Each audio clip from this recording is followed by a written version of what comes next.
नमस्कार प्यारे विद्यार्थियों, आप सभी स्वस्थ होंगे, मस्त होंगे। आज मैं आपके लिए लेकर आया हूँ कक्षा 12 इतिहास विषय, जो आप सबका पसंदीदा विषय है। जिन विद्यार्थियों का कक्षा 12 के अंदर इतिहास ऐच्छिक विषय के रूप में है, उनके लिए ये कक्षा बहुत ही महत्वपूर्ण होने वाली है। और ऐसे विद्यार्थी, ऐसे परीक्षार्थी जो प्रतियोगी परीक्षाओं की तैयारी कर रहे हैं और उनके इतिहास विषय में हड़प्पा सभ्यता से संबंधित पाठ्यक्रम से संबंधित सवाल प्रश्न पूछे जाएंगे, उनके लिए भी कक्षा महत्वपूर्ण है। प्यारे विद्यार्थियों, यदि आप मन लगा करके इस कक्षा को सुनोगे और यहाँ जो नोट्स मैं लेकर आया हूँ, नोट्स को अपनी नोटबुक के अंदर उतारोगे, तो निश्चित रूप से आपको जो करीबन अगले वर्ष होने वाला एग्ज़ाम है उसमें आपको सफलता मिलेगी। और आपको ये भरोसा दिलाता हूँ कि आपके अंक वो उच्चतम आएंगे। तो चलिए, बिना कोई देरी आज हम शुरू कर रहे हैं कक्षा 12 का जो प्रथम अध्याय है, भाग प्रथम का, जिसका नाम है ईंटें, मनके और अस्थियां। ईंटें, मनके और अस्थियां, ये हड़प्पा सभ्यता का प्रथम सोपान है। इस पार्ट में बताया गया कि हड़प्पा सभ्यता की खोज किस प्रकार हुई और उस इतनी बड़ी सभ्यता की समकालीन सभ्यताओं से किस तरीके से संबंध थे और उस सभ्यता का किस प्रकार यकायक विनाश हुआ या पतन हुआ। तो इस पार्ट को मैंने दो भागों में डिवाइडेशन किया है। दो वीडियो में आपको इस पार्ट को कंप्लीट करवाऊंगा। तो चलिए हम शुरू करते हैं हड़प्पा सभ्यता का वो अध्याय, ईंटें, मनके और अस्थियां। प्यारे विद्यार्थियों, जब भारतीय इतिहास की शुरुआत होती है तो हमारा जो प्रथम चैप्टर आता है उसका नाम हड़प्पा सभ्यता है। इस हड़प्पा सभ्यता का दूसरा नाम सिंधु घाटी सभ्यता भी आता है और ये कांस्य युगीन सभ्यता थी। तो सबसे पहले हम ये जानेंगे कि इसको हड़प्पा नाम क्यों दिया गया। हड़प्पा नाम इसलिए दिया गया क्योंकि इस सभ्यता का जो पहला खोजा गया स्थल था उसका नाम था हड़प्पा। सबसे पहले जो स्थल खोजा गया उस स्थल का नाम क्या था? हड़प्पा था। इसलिए इस सभ्यता का नाम हड़प्पा। अब हड़प्पा ये कहाँ पर है? ये हड़प्पा वर्तमान में पाकिस्तान के अंदर है। वर्तमान में ये स्थल है वो पाकिस्तान के अंदर है। और इस स्थल की खोज कब होती है? इस स्थल की खोज होती है 1921 में। और खोज करने वाले व्यक्ति कौन थे? खोज करने वाले व्यक्ति थे दयाराम साहनी। दयाराम साहनी खोज करते हैं 1921 के अंदर। उस समय भारतीय जो पुरातत्व विभाग था उसके महानिदेशक कौन थे? उसके महानिदेशक थे जॉन मार्शल। इस समय 1902 से लेकर के 1928 तक भारतीय पुरातत्व विभाग के महानिदेशक थे जॉन मार्शल। उनके कार्यकाल में सभ्यता की खोज हुई। खोज किसके नेतृत्व में? दयाराम साहनी के नेतृत्व में। तो इस सभ्यता के बारे में शुरुआत में चार्ल्स मैसन जानकारी देते हैं। फिर कराची से लाहौर के बीच में रेलवे लाइन का निर्माण किया जा रहा था, तो बीच में ईंटों की आवश्यकता हुई, तो ईंटें वो हड़प्पा सभ्यता से ली गई। लेकिन उस समय इतना ध्यान नहीं दिया गया कि यहाँ कोई सभ्यता हो सकती है। लेकिन बाद में ये जो खोज होती है 1921 के अंदर होती है। जॉन मार्शल के निर्देशन में राय बहादुर दयाराम साहनी इसकी खोज करते हैं।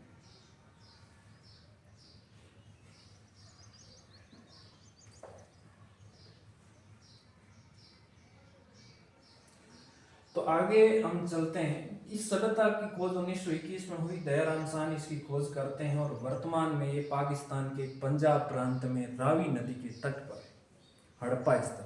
इसलिए तो आपको ये ध्यान में रखना है कि इस सभ्यता का नाम हड़प्पा सभ्यता क्यों पड़ा? क्योंकि इसका जो पहला स्थल खोजा गया था उसका नाम हड़प्पा था। अब दूसरी बात आती है कि इसको सिंधु घाटी सभ्यता क्यों कहते हैं? सिंधु घाटी सभ्यता इसलिए कहते हैं कि सिंधु किसका नाम है? सिंधु नाम है नदी का। तो इस सभ्यता के जो अधिकतर स्थल है वो सिंधु और उसकी सहायक नदियों के किनारे प्राप्त हुए हैं, इसलिए इसका नाम सिंधु घाटी सभ्यता भी कहते हैं। ये कांस्य युगीन सभ्यता थी। कैसी सभ्यता थी? ये कांस्य युगीन सभ्यता थी, क्योंकि इसके जो निवासी थे वो कांस्य युग के समकालीन थे। पहले ये माना जाता था कि विश्व के अंदर मेसोपोटामिया, मिस्र की सभ्यताएं प्राचीन हैं। भारत में उस समय इस तरह की सभ्यता नहीं थी, लेकिन बाद में जब इस सभ्यता का उत्खनन हुआ, प्रकाशन हुआ, तो हमें ये जानकारी प्राप्त हुई कि मिस्र और मेसोपोटामिया के समकालीन समय के अंदर भारत में भी इस तरह की सभ्यता थी।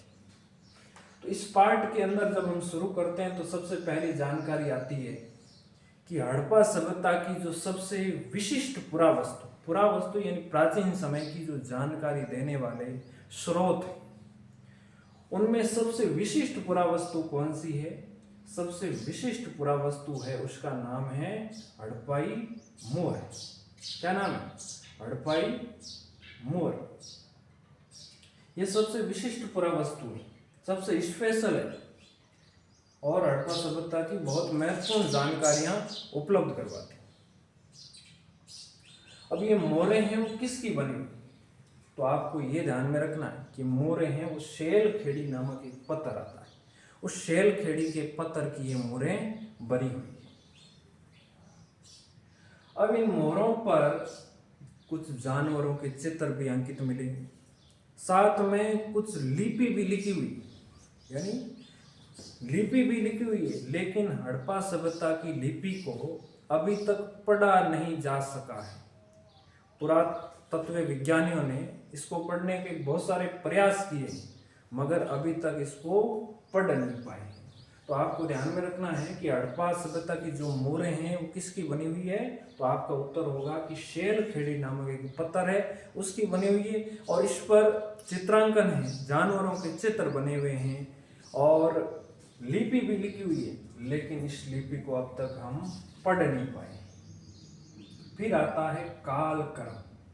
ये सभ्यता कितनी पुरानी है इसका भी हमें अंदाजा होना चाहिए। तो कुल मिलाकर इस सभ्यता को, कालक्रम को हम 3 भागों के अंदर बांटेंगे। यानी ये सभ्यता 6000 ईसा पूर्व से लेकर के 6000 ईसा पूर्व से लेकर के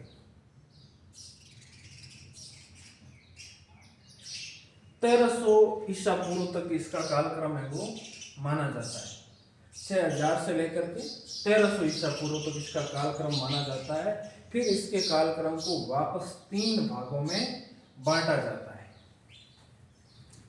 तो इस 3 भागों के अंदर हम देखेंगे, ये पहला भाग आता है वो 6000 से शुरू होता है और 2600 ईसा पूर्व तक चलता है। 6000 से लेकर के 2600 ईसा पूर्व तक इस काल को कहते हैं प्राक हड़प्पा। यानी हड़प्पा के अस्तित्व में आने से पहले भी कुछ इस तरह की बस्तियां यहाँ पर मौजूद थी। उन बस्तियों को क्या कहते हैं? प्राक हड़प्पा कहते हैं। ये समय आएगा 3300 नहीं है, यहाँ है 6000 ईसा पूर्व से 2600 ईसा पूर्व तक, इसको कहते हैं प्राक हड़प्पा। फिर 2600 से लेकर के 1900 ईसा पूर्व तक ये जो समय है ये हड़प्पा का विकसित समय है। सर्वाधिक जो विद्वानों का मान्य मत है उसके अनुसार यह जो काल है ये हड़प्पा का विकसित काल था। 2600 से लेकर के 1900 तक अलग अलग विद्वानों की अलग अलग धारणाएं हैं, लेकिन जो सर्वमान्य मत है वो ये है। फिर हड़प्पा के पतन के पश्चात भी कुछ बस्तियां अस्तित्व में रही, तो उस काल को उत्तर हड़प्पा कहते हैं और ये 1900 से लेकर के 1300 ईस्वी तक का कालक्रम माना जाता है। फिर बार बार किताबों में जिक्र आता है ईपू का मतलब होता है ईसा के जन्म से पहले की घटना है, और इसके लिए अंग्रेजी में लिखा जाता है बीसी। बीसी का मतलब होता है बिफोर क्राइस्ट, ईसा के जन्म से पहले। और ईसा के जन्म के जो बाद की घटना है उसके लिए जो शब्द काम में लिया जाता है वो ई लिया जाता है, यानी ईस्वी सन। और अंग्रेजी में इसके लिए लिखा जाता है एडी। एडी का मतलब होता है एना डोमिनी, ईसा के जन्म के बाद।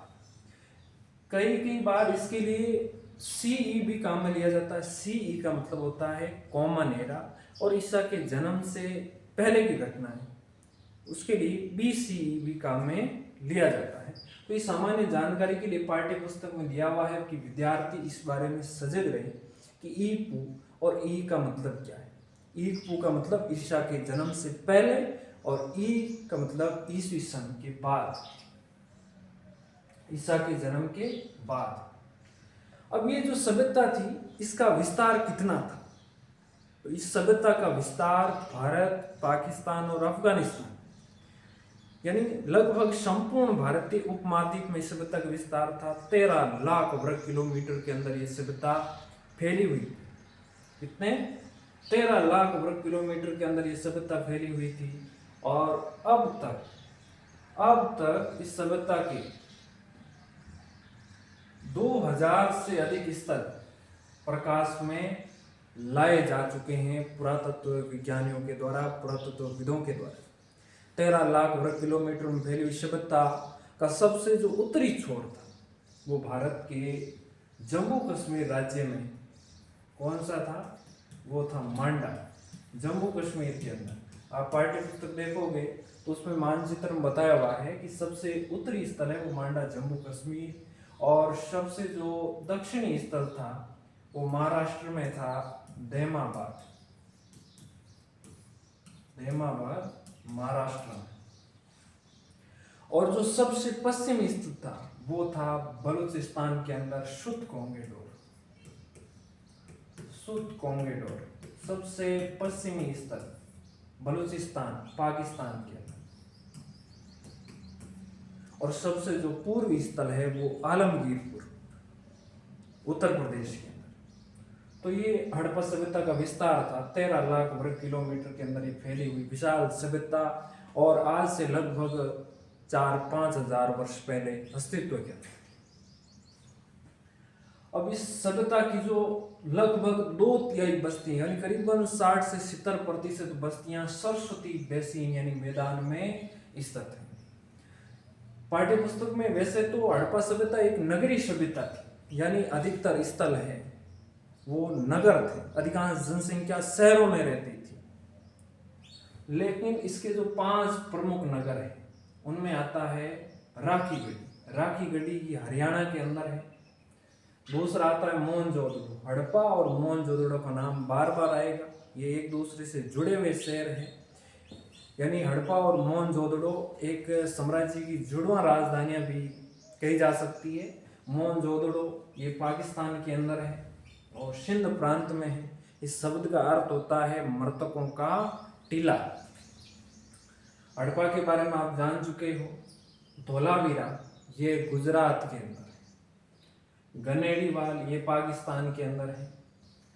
ये तो 5 प्रमुख शहर थे। अब हम जानेंगे कि हड़प्पा सभ्यता के लोगों का जीवन यापन किस तरीके से होता था, उनके जीवन जीने के तरीके क्या थे। क्या आज की तरह उनके पास में मनोरंजन के साधन उपलब्ध थे? व्यापार वाणिज्य किस प्रकार विकसित था? खेती करते थे या फिर प्रकृति पर निर्भर थे? इसके बारे में हम जानेंगे। तो हड़प्पावासी अपना जीवन यापन करने के लिए विभिन्न प्रकार के पौधों और जानवरों के उत्पादकों का प्रयोग करते थे। यानी मुख्यतः इनका जीवन है वो प्रकृति पर निर्भर था। पेड़ पौधे, कंदमूल, घास खा करके अपना जीवन यापन करते थे, यानी प्रकृति जीवी थी। आहार संबंधी उत्पादों में पेड़ पौधों से प्राप्त उत्पाद, अनाज के जले हुए दाने, बीजों का सेवन करते थे। अब कौन कौन से अनाज का ये उपयोग करते थे? तो गेहूं है, जौ है, तिल है, सफेद चना है, इनका ये उपयोग करते थे। बाजरे के दाने के साक्ष्य भी हमें कहाँ से मिले? इसका उत्तर होगा गुजरात से। चावल के भी साक्ष्य मिले हैं, लेकिन अपेक्षाकृत अन्य अनाजों की तुलना में कम प्राप्त हुए। फिर आता है कि जानवर, हड़प्पावासी कौन कौन से जानवरों को पालते थे या उन्हें कौन कौन से जानवरों के बारे में जानकारियां थी। तो इसमें आप देखेंगे कि इनको भैंस, भेड़, बकरी, भैंस, भेड़, बकरी ये इनके पालतू जानवर थे। साथ ही साथ ये मांसाहारी थे, यानी मछली का भी सेवन करते थे। अब कुछ जानवर पालतू थे तो कुछ जंगली जानवर भी, कि जंगली जानवरों के बारे में भी इनको जानकारी थी। तो जंगली जानवरों में वराह यानी सुअर, हिरण और घड़ियाल जैसे जंगली जानवरों को हड्डियां प्राप्त हुई है। इसका मतलब इनका भी अस्तित्व उस समय था। कृषि प्रौद्योगिकी यानी खेती को किस तरीके से करते थे, क्या आज की तरह स्थायी खेती थी या फिर आदिम निर्वाह खेती थी। तो कृषि के क्षेत्र में उनकी उन्नति के कई सारे प्रमाण यानी साक्ष्य हमें प्राप्त हुए हैं। जैसे बैल का उपयोग, यानी खेती करने के लिए आज की तरह ट्रैक्टर नहीं थे। खेती किससे करते थे? बैलों से करते थे। तो खेतों को जोतने के लिए बैलों का उपयोग करते थे। फिर हमें आता है कि जुते हुए खेत के प्रमाण कहाँ से मिलते हैं। हमारा जो राजस्थान है उसका हनुमानगढ़ जिला, उसके अंदर हड़प्पा सभ्यता का एक स्थल मिलता है जिसका नाम है कालीबंगा। क्या नाम है? कालीबंगा। कालीबंगा से हमें जुते हुए खेत के साक्ष्य मिले कि एक खेत है जो जिसके अंदर हल की लकीरें हैं और इससे हम अनुमान लगा सकते हैं कि ये खेत जुता हुआ है और इस खेत से एक साथ 2 फसलें उगाने का भी साक्ष्य प्राप्त होता है। कालीबंगा कहाँ पर है? राजस्थान के हनुमानगढ़ जिले में। और इसकी खोज 1952 के अंदर कौन करते हैं? अमलानंद घोष करते हैं। अमलानंद घोष इसकी खोज करते हैं। जब इसकी खोज हुई थी उस समय गंगानगर में था, बाद में विभाजन हो गया तो हनुमानगढ़ जिले के अंदर आ गए। अब आगे आते हैं हल के प्रतिरूप यानी हल की आकृति कहाँ से मिली। तो चोलिस्तान जो पाकिस्तान के अंदर है, दूसरा आता है बनावली जो हरियाणा के अंदर है। यहाँ हल की आकृति मिली। इसके हम अनुमान लगा सकते हैं कि उन लोगों को हल के बारे में जानकारी थी। फिर आते हैं सिंचाई के साधन कि उस समय सिंचाई के क्या साधन थे। तो हमें नहरों और जलाशयों के बारे में जानकारी मिलती कि कालीबंगा के लोगों को नहरों की जानकारी थी। अब ये अफगानिस्तान के अंदर सोरतुघई ये नाम आता है, सोरतुघई। उससे नहरों के अवशेष प्राप्त होते हैं। दूसरे अवशेष प्राप्त होते हैं जलाशयों के। तो जलाशयों के अवशेष मिलते हैं धोलावीरा से, गुजरात से, जहाँ जलाशयों के प्रमाण हमें मिले हैं। यानी नहरें, जलाशयों से खेती करते थे। अधिकतर जो खेती है वो प्राकृतिक स्रोतों पर निर्भर थी। फिर आता है मोहनजोदड़ो और नगर नियोजन। नियोजन का मतलब है प्लान बना करके शहर को बसाना। मोहनजोदड़ो हड़प्पा सभ्यता का सबसे प्रसिद्ध पुरा स्थल है। पहले खोजा गया स्थल है वो तो हड़प्पा है, लेकिन यदि आपसे पूछा जाए कि सबसे प्रसिद्ध कौन सा है तो आपका उत्तर होगा मोहनजोदड़ो। मोहनजोदड़ो की खोज कौन करते हैं? मोहनजोदड़ो की खोज 1922 के अंदर राखलदास बनर्जी करते हैं। एक पुरातत्वविद राखलदास बनर्जी 1922 के अंदर मोहनजोदड़ो की खोज करते हैं। और मोहनजोदड़ो शब्द का अर्थ क्या है? मृतकों का टीला, सिंध का बाग आदि कई उपनामों से इसे जाना जाता है। हम मोहनजोदड़ो के बारे में और जानकारी पढ़ेंगे कि मोहनजोदड़ो 2 भागों में विभाजित है। वैसे अधिकांश हड़प्पा के स्थल है वो 2 भागों में विभाजित है, लेकिन कुछ एक हड़प्पा के स्थल हैं जो 3 भागों में विभाजित है। तो शहरों को मुख्य रूप से 2 भागों में बांटा गया है, भाग ए और भाग बी। अब ये जो भाग ए है यानी दुर्ग, ये पश्चिमी भाग में स्थित था। इसमें कौन रहते थे? जो राजा, शासक, पुरोहित, मंत्री यानी जो धनवान और राजा के निकट संबंधी रिश्तेदार थे वो इस दुर्ग के अंदर रहते थे। इस दुर्ग को चारों तरफ दीवार से घेरा गया। यह अपेक्षाकृत भाग बी की तुलना में छोटा था, मगर इसके चारों तरफ दीवार थी जो सुरक्षा की दृष्टि से बनाई गई थी। और जो निचला शहर भाग भी जिसको हम लोअर टाउन कहते हैं, ये पूर्वी भाग में स्थित था। इसमें जन सामान्य लोग रहते थे, साधारण लोग रहते थे, और इसके चारों तरफ दीवार तो थी लेकिन ये सामान्य थी, उस शहर की तुलना में, दुर्ग की तुलना में कमतर थी, आकार में ये बड़ा था। धोलावीरा और लोथल, धोलावीरा भी गुजरात में है, लोथल भी गुजरात में है। ये स्थान पूरी बस्ती है वो किलेबंद थी। दुर्ग और जो निचला शहर दोनों एक ही रक्षा प्राचीर से घिरे हुए थे, अलग अलग दीवारें नहीं थी। कौन से शहरों में? धोलावीरा और लोथल के अंदर। आगे आता है निर्माण और संरचना, यानी अधिकतर हड़प्पा स्थलों के अंदर जो निर्माण है वो ईंटों से, ईंटें पका करके अग्नि में बनाई हुई। अब इन ईंटों का अनुपात क्या था? ईंटों का अनुपात हमें मिलता है 4:2:1, 4:2:1। यह जो इसकी ऊंचाई है, इसकी लंबाई है वो 4 गुना है और चौड़ाई है वो 2 गुनी है। तो 4:2:1 ईंटों में कई जगह ईंटें हैं वो कच्ची मिलती हैं। हमें कालीबंगा से कच्ची ईंटें मिली है, इसका मतलब है कालीबंगा है वो दीनहीन यानी गरीब बस्ती थी।